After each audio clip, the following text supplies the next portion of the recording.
mendapat tempat dalam doa Yesus. Kita mendapat tempat di dalam doa Yesus. Kemudian murid-muridnya, ayat 20 sampai 23 berkata-kata demikian.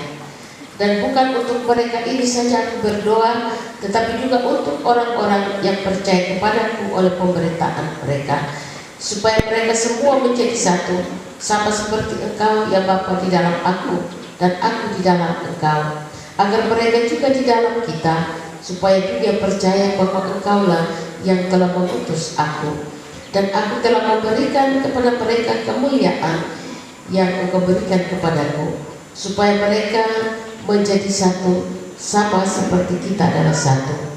Aku di dalam mereka dan Engkau di dalam aku, supaya mereka sempurna menjadi satu, agar dunia tahu bahwa Engkau yang telah mengutus aku, sama seperti Engkau mengasihi aku. Demikian jauh bagian firman Tuhan untuk kita. Yang dikatakan berbahagia adalah kita yang mendengarkan firman Tuhan ini dan mau melakukannya dalam hidup ini tiap-tiap hari. Untuk mengambilkan pembacaan, diberikan kesempatan kepada Solo Tabur Tuai untuk memuji Tuhan. Kita mendapat tempat dalam doa Yesus. Kita mendapat tempat di dalam doa Yesus. Kemudian tema besar yakni kasih Kristus menggerakkan kemandirian gereja, mewujudkan keadilan, perdamaian, dan kesejahteraan, yang diambil dari 2 Korintus pasal 5 ayat 18 sampai 19, kemudian Mazmur 73 ayat 2 sampai ayat yang ketiga.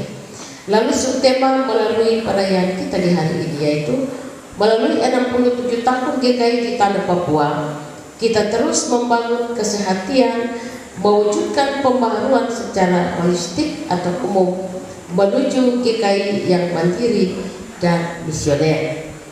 Bagian ini dengan tema kecil yang dari pembacaan kita tadi adalah amanat firman Tuhan yang telah ditetapkan dalam perayaan ini sebagai landasan menuju GKI di tanah Papua yang bertekad menata diri menuju gereja yang dewasa, mandiri, dan misioner. Lalu kita juga mengakui di hari ini bahwa Rumah Besar GKI di tanah Papua adalah salah satu gereja tertua yang berdiri sebagai buah organisasi modern yang pertama dipimpin oleh orang asli Papua sejak tanggal 26 Oktober 1956. Ketua Sendik yang terakhir Bapak F.C. Kama. Lalu dalam sidang sinode itu terpilihlah Bapak Philip Jacob Spener Rumain FDM Rumain. Jadi tanggal ini mengangkat kita untuk peristiwa yang terjadi yang tadi dibilang orang asli Papua yang pertama itu Bapak Pendeta Rumain tadi. Nah, jemaat yang dikasih dalam Tuhan, teks kita di hari ini mengisahkan tentang pelayanan Yesus di Yerusalem yang ditutup dengan doanya yang penuh kuasa dan kemuliaan bagi para muridnya.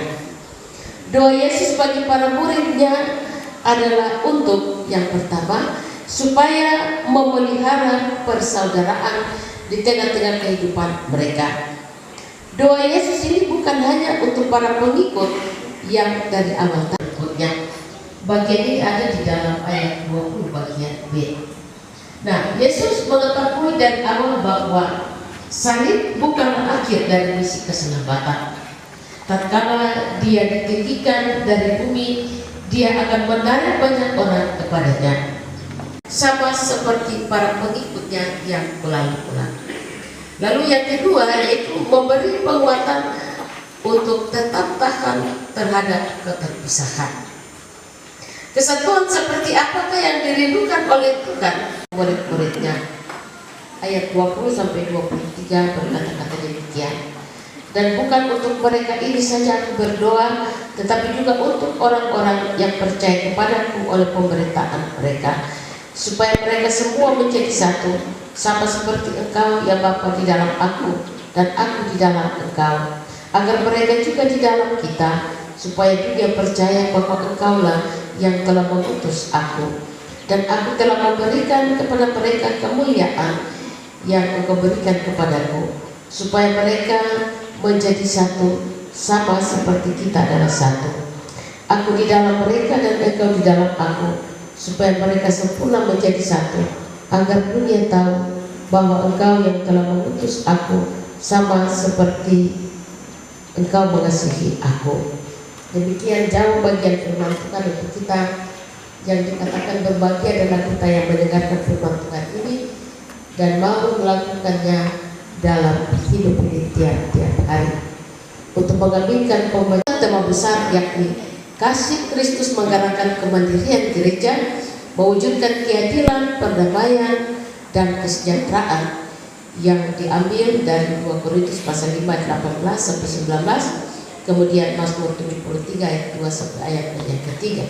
Lalu subtema melalui perayaan kita di hari ini, yaitu melalui 67 tahun GKI di tanah Papua, kita terus membangun kesehatian, mewujudkan pembaharuan secara holistik atau umum menuju GKI yang mandiri dan misioner.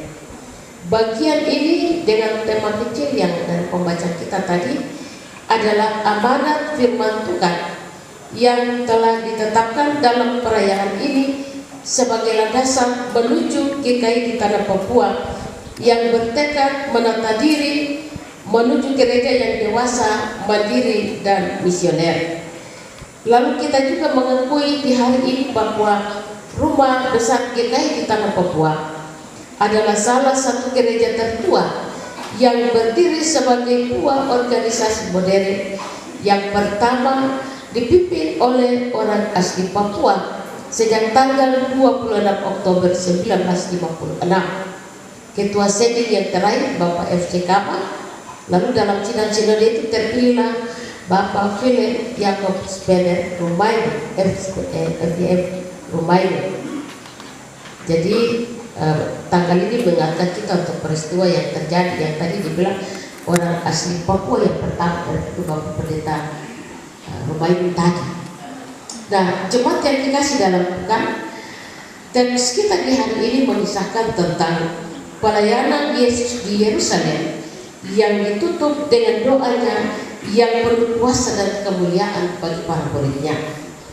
Doa Yesus bagi para muridnya adalah untuk yang pertama, supaya memelihara persaudaraan di tengah-tengah kehidupan mereka. Doa Yesus ini bukan hanya untuk para pengikut yang dari awal. Nah, kekuatan doa ini atau doa Yesus telah menembus jauh ke dalam diri setiap murid yang dikasihinya. Dan Yesus sungguh-sungguh menginginkan persekutuan atau persatuan kasih dengan Bapa dan kasih Bapa di dalam diri para murid. Dan ternyata doa Yesus ini sungguh dapat kita lihat buahnya di dalam diri seorang rasul, yaitu Rasul Paulus dalam pembacaan tadi. Lalu yang keempat, supaya mereka hidup kudus di dalam kebenaran. Doa Yesus dan persekutuannya dengan Bapanya tidak menjanjikan keberhasilan setiap saat di mana-mana.